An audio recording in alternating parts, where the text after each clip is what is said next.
सबसे पहले आप सभी का बहुत बहुत बहुत स्वागत है सफलता प्लस ऐप पर। आज से पहले कई नोटिस इसके रिगार्डिंग आपको गई। फाइनली आज क्लास आपकी स्टार्ट हो रही है। मैं हूं जितेंद्र कुमार, केमिस्ट्री फैकल्टी। मैं आपको केमिस्ट्री पढ़ाऊंगा। बाकी सभी शिक्षक भी अपना अपना काम शुरू कर चुके हैं और पूरा उम्मीद है कि एक भरोसा और एक आशा जिसके साथ आप हमसे जुड़े हैं उस पर हम बिल्कुल खड़ा उतरें और जो भी आप एक्सपेक्ट हमसे करते हैं उससे ज़्यादा मैं आपको करके दूं। आज से पहले बातें बहुत हुई सफलता प्लस के रिगार्डिंग, लेकिन आज से पढ़ाई शुरू हो रही है। तो इस कड़ी में सबसे पहले ये समझना बहुत ज़रूरी है कि हम ऑनलाइन पढ़ाई करेंगे कैसे, मतलब आप पढ़ेंगे कैसे और मैं आपको पढ़ाऊंगा कैसे। तो देखो, पढ़ने का एक तरीका ये है कि हम आपको पूरा लिखाएं, हम खुद लिखें, आपको समझाएं, फिर आप उसको उतारें। इसमें थोड़ा समय ज़्यादा लगेगा, आप बोर भी फील करेंगे, आपका डाटा भी ज़्यादा खर्च होगा, यहाँ से भी ब्रॉडकास्टिंग में ज़्यादा टाइम लगेगा। तो इसका सबसे बेहतरीन विकल्प ये है कि मैं आपको हैंड रिटेन नोटबुक अपनी तरफ से, जो मैं खुद लिखा हूँ और बहुत मेहनत से उसे लिख रहा हूँ आगे के लिए, वो आपको पीडीएफ फॉर्मेट में मिल जाए। और आप सबसे पहले आप हमारे लेक्चर को देख लें और लेक्चर को देखने के बाद आप उसको लाइन बाय लाइन उतार लीजिए। और हम आपको जब पढ़ा रहे होंगे तो लाइन बाय लाइन पढ़ाएंगे हम आपको, क्योंकि जो क्लास नोट्स आपको पीडीएफ फॉर्मेट में मिला है उसको मैं खुद लिख रहा हूँ। तो मुझे पता है कि कौन चीज़ कहाँ है, तो हर एक चीज़ मैं खुद लिख रहा हूँ, उसी चीज़ को पढ़ाऊँगा। और एक बार क्लास कर लेने के बाद जब आप उसको उतारिएगा तो हो सकता है कि उसमें कई बातें ऐसी हो जो आपके मन में है कि हमको ये भी लिख लेना चाहिए, तो आप उसको भी लिख लीजिए, कोई दिक्कत नहीं है और अच्छी बात है। तो होता क्या है ना कि एक कॉर्नर मिलता है, एक सॉफ्ट कॉर्नर मिलता है जहाँ पर आप कुछ चीज़ों को सीख चुके हैं पहले से, और जब आप लिख रहे होंगे तो कुछ कुछ नई नई चीज़ें आप अपने कॉपी में ऐड भी कर सकते हैं। अच्छा, तीसरा बात यह है कि आपका ऑलरेडी समझा हुआ रहेगा तो लिखने में भी मज़ा आएगा, आपको पढ़ने में भी मज़ा आएगा। और मान लीजिए कि आप किसी चीज़ को एक बार में नहीं समझे और नोटबुक में लिखा हुआ है, तो आप दोबारा वीडियो को देख लीजिए, फिर भी नहीं समझे तो भी कोई बात नहीं। नेक्स्ट क्लास में जब क्लास लाइव रहती है तो आप एक बार चैट सेक्शन में हिंट कीजिए कि सर मुझे ये बात समझ में नहीं आई है, मैं उसे दोबारा फिर से रिपीट कर दूंगा, तो कहीं कोई परेशानी आपको पढ़ने में नहीं होगी। लेकिन फिर भी आपके पास एक ऑप्शन है कि आप जो कहेंगे उसी तरह से पढ़ाई होगा, जैसे मैं आपको सुविधा हो, क्योंकि पढ़ना आपको है, मुझे तो पढ़ाना है। तो जो आपको सही लगे आप जरूर कमेंट बॉक्स में डालिएगा या लाइव सेशन में आप चैट सेक्शन में लिखिए। मैं आपकी बातों का पूरा ध्यान रखूंगा, जो भी परेशानी आपको होगी उसको मैं हर हाल में दूर करूंगा और कोशिश करूंगा कि आपको किसी प्रकार का कोई परेशानी किसी भी सब्जेक्ट में नहीं हो। ठीक है, तो बातें बहुत हुई, तरीका भी हम समझे। आइए अब हम लोग पढ़ाई शुरू करते हैं।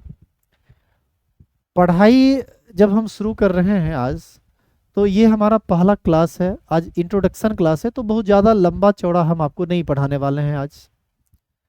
लेकिन फिर भी जो ज़रूरी चीज़ें हैं उसको बता देना उचित है आज ही, कि हम जैसे हमारा चैप्टर क्या है, हम उसको कैसे कैसे पढ़ेंगे, तो ये सब जान लीजिए आप। बहुत सारे बच्चे ऐसे होते हैं जो क्लास 11th में कुछ नहीं पढ़े हैं, 9th 10th भी उनका खराब रहा है। तो बाबू एक चीज़ तो दिमाग में रख लो, तुम चाहे 11th कुछ नहीं पढ़े हो, कुछ नहीं जानते हो, तो टेंशन मत लो, तुम्हारा टेंशन लेने के लिए हम हैं। ठीक है, तुमको नहीं सोचना है ज़्यादा। लेकिन अब तुम तैयार हो जाओ, अब भी यदि तैयार नहीं हुए तो बड़ी मुश्किल हो जाएगी। तो कोशिश ये करना है कि अब के बाद क्लास कंटिन्यू करना है। दूसरा बात, जो हम कहें, जो गाइडलाइंस आपको प्रोवाइड की जाए आप उसको ज़रूर फॉलो करें, तो हमारे ख्याल से आपको पढ़ने में कोई दिक्कत नहीं होगा और समझने में तो कोई दिक्कत होगा ही नहीं, आप निश्चिंत रहिए। आप समझने और समझाने वाली बात हम पर छोड़ दीजिए, वो हम कर देंगे आपको। बस आप पेशेंस के साथ वीडियो लेक्चर में बने हुए रहिए और एक एक चीज़ों को समझिए। तो पढ़ाई जो आपकी शुरुआत होगी उसमें सबसे पहले हम पढ़ेंगे some basic concept of chemistry, जिसमें हम क्लास 9th की बातों को, क्लास 10th की बातों को, क्लास 11th की उन बातों को करेंगे जिसका यूज बहुत ज़्यादा केमिस्ट्री में 12th में आपको होगा, क्योंकि आप क्लास 12th में हैं और हमारे लिए ये बहुत ज़रूरी हो जाता है कि आपको हम 11th का या 9th 10th का बेसिक बता दें। नहीं तो आप हमारी बातों को समझ ही नहीं पाएंगे कि हम एक्चुअल में बोल क्यों रहे हैं, क्योंकि रासायन की जो भाषा होती है ना, वो आम भाषा से अलग होती है। इसलिए उन सब बातों का जानना आपके लिए निहायत जरूरी है। तो सबसे पहले होगा some basic concept of chemistry, class 11th का लेवल होगा। उसके बाद हम लोग चैप्टर स्टार्ट करेंगे। आप सभी जानते हैं केमिस्ट्री में 3 डिपार्टमेंट है, physical chemistry, organic chemistry, inorganic chemistry, भौतिक रसायन, कार्बनिक रसायन और अकार्बनिक रसायन। इस 3 पार्ट में कुल मिलाकर 12th में 16 चैप्टर है। फिजिकल केमिस्ट्री में 5, इनऑर्गेनिक केमिस्ट्री में 4 और ऑर्गेनिक केमिस्ट्री में टोटल 7 चैप्टर है। आप यदि टोटल जोड़ोगे तो 5 फिजिकल में और 4 इनऑर्गेनिक में, 5 4 9 और 7 चैप्टर ऑर्गेनिक में, 9 7 16। तो ये 16 चैप्टर हम लोग पढ़ेंगे। एनसीईआरटी में 2 बुक है, पार्ट 1 पार्ट 2। फिजिकल और इनऑर्गेनिक केमिस्ट्री पहला पार्ट में है, यानी 5 चैप्टर फिजिकल केमिस्ट्री और 4 चैप्टर इनऑर्गेनिक केमिस्ट्री। ये पहला पार्ट एनसीईआरटी पार्ट 1 में है। हालांकि अब तो जो नई वाली बुक आई है उसमें सिलेबस को अपडेट कर दिया है, जिसमें कुछ चैप्टर को हटा दिया गया, उसमें 4 चैप्टर आपको कम मिलेगा। लेकिन जो पुरानी वाली बुक है, जो बिहार बोर्ड का सिलेबस है, उसके अकॉर्डिंग टोटल 9 चैप्टर आपको पढ़ने हैं पार्ट 1 में। फिजिकल में 5 और इनऑर्गेनिक केमिस्ट्री में 4, जबकि ऑर्गेनिक केमिस्ट्री में टोटल 7 चैप्टर आपको पढ़ना है कुल मिला के। ये अच्छा, ऑर्गेनिक केमिस्ट्री पार्ट 2 में है। पार्ट 2 में सिर्फ और सिर्फ ऑर्गेनिक केमिस्ट्री है, इसके अलावा कुछ नहीं है। तो कुल मिलाकर आपको 16 चैप्टर पढ़ना है। लेकिन हम अभी तुरंत चैप्टर स्टार्ट नहीं करेंगे, हम सबसे पहले पढ़ेंगे some basic concept of chemistry. तो आप एक मस्त अच्छा सा कॉपी ले लेना, जिसका लंबाई चौड़ाई मोटाई थोड़ा हो। ये नहीं कि कोई रफ कॉपी लेके शुरू हो गए, ऐसा नहीं करना है। 2 कलर में पेन आप रखिए, ब्लू और रेड, या ब्लैक और रेड, या ब्लू और ब्लैक, जो कॉम्बिनेशन आपको अच्छा लगता है उसको रखिए। एक अच्छा कॉपी ले लीजिए और एक तरफ से सारी चीज़ों को लिखिए और काम कीजिए, ठीक है। जैसा जैसा मैं कह रहा हूँ वैसा वैसा आपको करना है। पीडीएफ में जो क्लास नोट्स दिया गया है उससे बिल्कुल इधर उधर नहीं भटकना है, वो एक्सेस है आपके लिए, बिहार बोर्ड के लिए। यदि आप इस नोटबुक को तैयार कर लेते हैं तो आईआईटी मेंस लेवल तक का क्वेश्चन आपसे बन जाएगा। बस पेशेंसफुली आप चीज़ों को देखिए। आप भी चाहते हैं कि यदि आपको 90 से ज़्यादा नंबर बोर्ड एग्जाम में आए तो आपको हर एक बात को समझनी होगी, ठीक है। तो सबसे पहले हम लोग पढ़ेंगे some basic concept of chemistry, जिसमें शुरुआत हम करेंगे एक टेबल से। आप सभी लोग जानते हैं कि आधुनिक आवर्त सारणी में कुल 118 तत्व है और इस 118 तत्व में सबका अपना परमाणु संख्या है, सबका अपना अपना संकेत है और सबका अपना परमाणु द्रव्यमान है। लेकिन इस 118 एलिमेंट को याद करना नहीं होता है। 1 से 30 एटॉमिक नंबर तक लगातार सभी एटम को, सभी एटम के एटॉमिक मास को, सिंबल को और एटॉमिक नंबर, एटॉमिक मास सबको याद करना है 1 से 30 तक लगातार। और इसके अलावे 4-5 एलिमेंट्स ऐसे हैं जिसको आपको जरूर याद करना चाहिए, जैसे सिल्वर का, जैसे इसका एटॉमिक नंबर 47 होता है, एटॉमिक मास 108 होता है। इसके बाद मरकरी का एटॉमिक नंबर 80 होता है और एटॉमिक मास 200.5 होता है। इसके बाद आयोडीन का एटॉमिक नंबर 53 होता है, एटॉमिक मास 127 होता है। ब्रोमीन का एटॉमिक नंबर 35 होता है, एटॉमिक मास 80 होता है।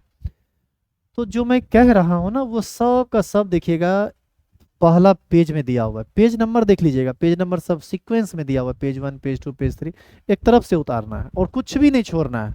यदि आप अपनी तरफ से कुछ ऐड करना चाहते हैं तो अच्छी बात है, नहीं ऐड करना चाहते हैं तो जितना है उतना पर आपको कमांड करना है, ठीक है। तो कुछ चीज़ें जो पहले से, अभी चूंकि 11th की क्लास हुई थी तो उसमें लिखा हुआ था और वही बात यहाँ भी है, इसीलिए मैं इसी पर कुछ चीज़ समझा देता हूँ आपको।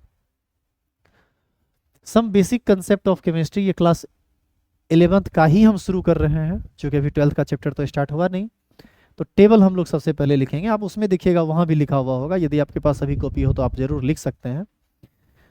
परमाणु संख्या, जिसको देखिए यहाँ पर आर छूट गया है। सबसे पहले परमाणु संख्या, जिसको एटॉमिक नंबर कहते हैं, जेड से सूचित होता है। संकेत, जिसको सिंबल कहते हैं, और परमाणु द्रव्यमान, जिसको एटॉमिक मास कहते हैं, और इसका जो सिंबल होता है वो कैपिटल ए होता है। आप सभी को पता है कि परमाणु संख्या 1 हाइड्रोजन का होता है, 2 हीलियम का होता है, 3 लिथियम का होता है, 4 बेरिलियम का होता है। और हमारे ख्याल से यदि आप थोड़ा बहुत भी केमिस्ट्री में इंटरेस्ट रखते हैं तो आपको जरूर याद होगा इसके बाद कि बोरोन है, कार्बन है, नाइट्रोजन है, ऑक्सीजन है, फ्लोरीन है, नियन है, सोडियम है, मैग्नीशियम है, एल्युमिनियम है, सिलिकॉन है, फास्फोरस है, सल्फर है, क्लोरीन है। ये आगे लगातार चलता चला जाता है। जो भी आपके बुक में लिखा आपके नोटबुक में लिखा हुआ है, हैंड रिटेन नोटबुक में, वो सब मुझे याद है, मैं खुद उसको लिखा हूँ। तो इसमें कुछ चीजें हैं जो आपको समझनी चाहिए, जैसे किसी भी तत्व का सिंबल या तो 1 लीटर में होगा या 2 लीटर में होगा। 1 लीटर में होगा तो वो लीटर हमेशा कैपिटल होगा, और यदि 2 लीटर में होगा तो फर्स्ट लीटर कैपिटल और सेकंड लीटर स्मॉल होगा। इस चीज का विशेष ध्यान रखेंगे, पहला बात। अच्छा, एक बात और सुनिए, एक ही बात को मैं बार बार रिपीट नहीं करूंगा, आपको एक बार ध्यान से सुनना है। और यदि एक बार ध्यान से नहीं सुन सके, आपका ध्यान हाई हेलो पर चला गया, तो ऐसी स्थिति में वीडियो को थोड़ा पीछे करके दोबारा आप देख लेंगे। मैं दोबारा बोलूंगा नहीं, क्योंकि बहुत सारी बातें बोलने के लिए हैं, तो आपको थोड़ा ध्यान देना चाहिए। वैसे भी पढ़ाई कंसंट्रेशन का चीज़ है, जब तक आप फुल्ली कंसंट्रेट होके नहीं पढ़ोगे, पढ़ नहीं पाओगे। यदि पढ़ना इतना आसान होता तो हर कोई पढ़ लेता, लेकिन पढ़ नहीं पाता है, तो कहीं ना कहीं सेक्रीफाइस करनी पड़ेगी। आप ध्यान को केंद्रित करना पड़ेगा आपको हमारी ओर, या जो टीचर पढ़ा रहे हैं उनकी ओर, उनकी बातों पर। चलिए, तो ये सिंबल लिखना आप देख रहे थे। अब एटॉमिक मास देखिए, एटॉमिक मास हाइड्रोजन का एग्जैक्ट होता है 1.008, लेकिन हम लोग 1.008 नहीं रटते हैं, हम लोग रटते हैं 1।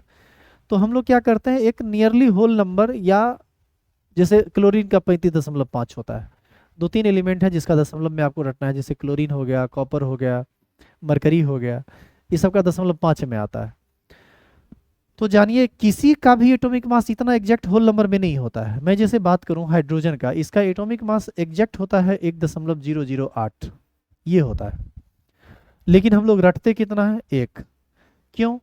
क्योंकि केमिस्ट्री का जो कैलकुलेशन होता है ना, वो बहुत लेंदी कैलकुलेशन होता है, लंबा चौड़ा कैलकुलेशन होता है। इसमें यदि आप इतना दशमलव को कंसीडर करके किसी नंबर को लिखेंगे, उसका जोड़ घटाव गुणा भाग करेंगे, तो ये आपके लिए एक हरकुलियन टास्क होगा, मतलब एक कठिन कार्य होगा, और काफ़ी टाइम लगेगा आपको इसको करने में। तो इसीलिए एटॉमिक मास को जनरली होल नंबर में हम लोग याद करते हैं। वैसे तो नोटबुक में हम ऑलरेडी लिख चुके हैं, लेकिन फिर भी कहीं आपको आवर्त सारणी मिले और वहां पर आप देखें कि किस एटम का एटॉमिक मास क्या होता है, तो इसका एक कुछ ट्रिक है जिसको आप याद रखिए। जैसे कोई एलिमेंट एक्स है, मान लो इसका परमाणु द्रव्यमान आवर्त सारणी में लिखा हुआ है 14.732, तो इसको हम लोग लगभग में क्या लिखेंगे, इसको लिखेंगे लगभग में 15। क्यों? क्योंकि यदि दशमलव के बाद 5 से ज्यादा हो तो अगला नंबर लिया जाता है, यानी 14.73 या 14.83, 14.67 कुछ रहता, तो हम लगभग इसको 15 मानेंगे। यदि ये 14.234 रहता, ऐसा रहता, तो दशमलव के बाद 5 से कम की कोई संख्या हो, जैसे यहाँ 2 है, 5 से कम है, तो फिर हम सेम नंबर ले लेंगे 14। और यदि ये नियरली 0.5 है, जैसे 14.502, तो इसको हम लोग लगभग 14.5 मान लेते हैं। जैसे इसका हम एक एग्जांपल आपको बताते हैं। क्लोरीन का एटॉमिक मास होता है 35.445, ये होता है। तो 445 तक बातें जा चुकी है, तो हम लोग इसको लगभग 35.5 रटते हैं, ठीक है। 35.5 होता है किसका, क्लोरीन का। इसके बाद कॉपर का होता है 63.5, मरकरी का होता है 200.5। तो कुछ दशमलव वाला है, इसको भी आप ध्यान में रखिएगा। तो उम्मीद करते हैं कि एटॉमिक नंबर, एटॉमिक मास और संकेत को लिखने के लिए आप समझ गए हैं। लिखा हुआ ऑलरेडी है, नहीं भी समझे हैं तो कोई बात नहीं, आप बस एक काम कीजिए, इस एटॉमिक नंबर और एटॉमिक मास को याद कर लीजिए। ये आपके लिए याद करना बहुत ज़रूरी है, क्योंकि यदि ये याद नहीं हुआ तो बड़ी परेशानी हो जाएगी, आपका स्पीड कम हो जाएगा। तो कोशिश कीजिए कि इसको जल्दी जल्दी याद कर लें। अच्छा, इसका क्या ज़रूरत है और कितना ज़रूरत है, ये जब आप पढ़ोगे तब समझ में आएगा। फिलहाल तो आपको याद करना है। तो आज आपका पहला लेक्चर था, इसमें हम ज़्यादा कुछ नहीं आपको बता रहे हैं, बस इतना से ही आपका काम चलेगा आज। बाकी हम लोग नेक्स्ट क्लास में काम करेंगे। आज इंट्रोडक्शन था, पहला क्लास था, हमसे आपकी परिचय हो रही थी, हमने आपको बता दिया, पढ़ने का तरीका बता दिया। इन सभी चीज़ों को फॉलो करते हुए आगे के लेक्चर में हम काम करेंगे और फिर इफ़ेक्टिव तरीके से पढ़ाई को शुरू करेंगे। तो आज का ये पहला लेक्चर यहीं पर ख़त्म हम करते हैं। यदि किसी तरह का आपका सलाह हो तो ज़रूर चैट सेक्शन में डालिए या फिर कमेंट बॉक्स में लिखिए। हमें आपके सजेशन का इंतज़ार रहेगा ताकि हम आपको एक बेहतर व्यवस्था दे सकें। मिलते हैं नेक्स्ट लेक्चर में, तब तक के लिए बाय।